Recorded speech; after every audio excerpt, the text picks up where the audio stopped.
राहुल गांधी ने कल संसद में जो भाषण दिया था उस पर बवाल थमता नजर नहीं आ रहा है। बीजेपी सांसद निशिकांत दुबे ने राहुल गांधी की संसद सदस्यता खत्म करने के लिए प्रस्ताव पेश करने का नोटिस दिया है। निशिकांत दुबे की मांग है कि राहुल गांधी को भविष्य में भी चुनाव ना लड़ने दिया जाए। ये निशिकांत दुबे की तरफ से प्रतिक्रिया है और बाकायदा नोटिस दिया गया है और विशेषाधिकार हनन का मामला है, ऐसा आरोप उन पर लगाया जा रहा है कि उन्होंने संसद का भी अपमान किया है। और निशिकांत दुबे ने एक नोटिस भी बताया जा रहा है कि दिया है। राहुल गांधी ने कल संसद में स्पीच दी।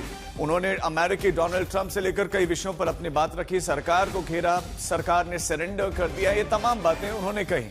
इस पर जो है सत्ता पक्ष की तरफ से उनसे सबूत मांगे गए और चेयर ने भी कहा कि आप जो ऑथेंटिकेट कीजिए जो आप कह रहे हैं। राहुल गांधी ने कहा कि मैं करूंगा, लेकिन इस बीच में कई सारी ऐसी टिप्पणियां हुई। फिर एप्स्टीन फाइल का भी राहुल गांधी ने जिक्र किया। तो राहुल गांधी के स्पीच में बहुत सारे मुद्दे थे और अब राहुल गांधी के चुनाव लड़ने पर बैन की मांग कर रहे हैं निशिकांत दुबे। निशिकांत दुबे का एक नोटिस कि राहुल गांधी संसद की मर्यादा को तार तार कर रहे हैं, ऐसे में उन्हें भविष्य में भी संसद का सदस्य नहीं बनना चाहिए।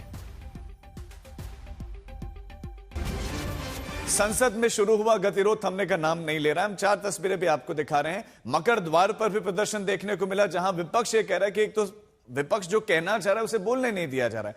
कल राहुल गांधी जब बोल रहे थे तब भी आरोप के बीच में टोका टाके चल रहे थे, लेकिन राहुल गांधी ने जब बोलना शुरू किया तो उनकी बातों पर सत्ता पक्ष की तरफ से ऐतराज जताया गया।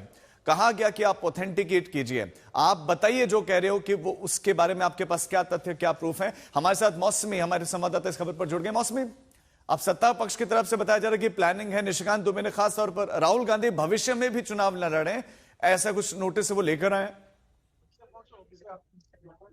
देखिए, अभी मैं डिम्पल यादव से भी बात कर रही थी और अगर आपको मेरा, हाँ जी राजीव, मैं ये कह रही थी कि यहाँ पे लगातार जो एक तरीके से आप दोनों तरफ से वार पलटवार हो रहा है और एक तरफ विशेष अधिकार हनन की बात हो रही है तो निशिकांत दुबे कह रहे हैं कि राहुल गांधी की सदस्यता रद्द कर दी नहीं चाहिए। संजय जायसवाल ने कहा, जो राहुल गांधी ने कहा है वो सारे शब्द, जो शब्दावली है वो बहुत आपत्तिजनक है। राहुल गांधी के भाषण के तमाम अंश जो है वो आरोप प्रत्यारोप पर है, इसलिए उनको हटाना चाहिए। कांग्रेस वही कह रही है कि ध्यान भटकाने की पूरी तरह कोशिश की जा रही है। सुगबुगाहट तेज है कि संसद में किसी भी वक्त सरकार जो है वो प्रिविलेज मोशन ला सकती है राहुल गांधी के खिलाफ, जो उन्होंने आरोप लगाए हैं उसको लेके। ऐसे में मामला और तूल पकड़ेगा। हमने देखा इससे पहले कि किस तरह से विपक्ष के तमाम सांसद इंडो यूएस डील पर एक साथ मकर द्वार में प्रोटेस्ट कर रहे थे। तो लगातार जो बजट सत्र का पहला भाग रहा है वो बेहद हंगामेदार रहा है। ठीक है मौसमी, आप बने रहे हमारे साथ। तो संसद का जो गतिरोध नहीं थम रहा है। अब राहुल गांधी के खिलाफ विशेषाधिकार हनन प्रस्ताव लाने की तैयारियां चल रही हैं। संसदीय कार्य मंत्री किरण रिजिजू ने कल ही यह संकेत दिया था।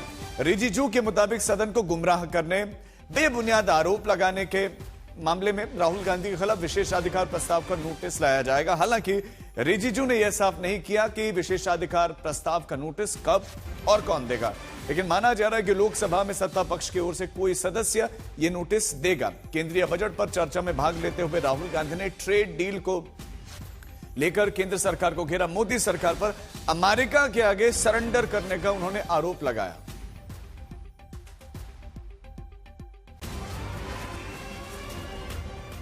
क्या आज प्रिविलेज नोटिस राहुल गांधी के खिलाफ दाखिल किया जाएगा? पहले तो हमने उन्हें समय दिया है कि ऑथेंटिकेट करने को। आज वह अपनी बातों को ऑथेंटिकेट करें। अगर वह ऑथेंटिकेट आज नहीं करते हैं तो निश्चित तौर पर उनके खिलाफ प्रिविलेज होगा। माननीय किरण रिजिजू ने साफ शब्दों में बोला। वो ये कह रहे हैं कि हम तो रेडी है ऑथेंटिकेट करने के लिए और हमने उस वक्त भी कहा था कि हम सारे दस्तावेज प्रोवाइड करने के लिए रेडी हैं। दिक्कत क्या है कि वह व्यक्ति की IQ इतना कम है कि कल उसे बजट पे बोलना था, उसके बदले वो घर से बेचारा पेपर लेके निकला, तो इंडिया यूएस ट्रेड डील का पेपर लेके निकला। एक शब्द भी उसने यह भी नहीं कहा कि मैं बजट का विरोध करता हूं, जो कि यह स्पष्ट बताता है कि उसको बजट के बारे में एक शब्द भी पता नहीं था। वो जो कागज लेके आया गलती से घर से चलते वक्त, इंडिया यूएस ट्रेड डील का कागज लेके आया, और जिस प्रकार के अनपार्लियामेंट्री वर्ड्स का उन्होंने यूज किया है, स्पीकर साहब को स्पंज करना चाहिए। हम लोगों ने भी लिखित में दिया है। और इसके साथ ही अगर आज वो ऑथेंटिकेट अपनी बातों को नहीं करते हैं तो निश्चित तौर पर उनके खिलाफ हम प्रिविलेज मोशन लेके आइए, फिर जवाब सुनने के लिए तैयार रहिएगा। आंकड़ों के साथ बोलते हैं राहुल गांधी, आपकी तरह हवा में नहीं तीर मारते हैं कि आपको पता कुछ नहीं होता है, बोलते रहते हो। लेके आइए और जवाब सुनने के लिए तैयार रहिएगा, और जवाब पूरे देश को सुनना चाहिए। अमेरिका के साथ जो समझौता, हमें 3% टैरिफ लगता था, ये जो 18% चोर मचा रहे ना, ये 3% था, 3 से 18 पे चला गया, और हमारा 40% था। एवरेज अगर टोटल प्रोडक्ट पे लगाएं तो 16% था, हम 0 पर आ गए।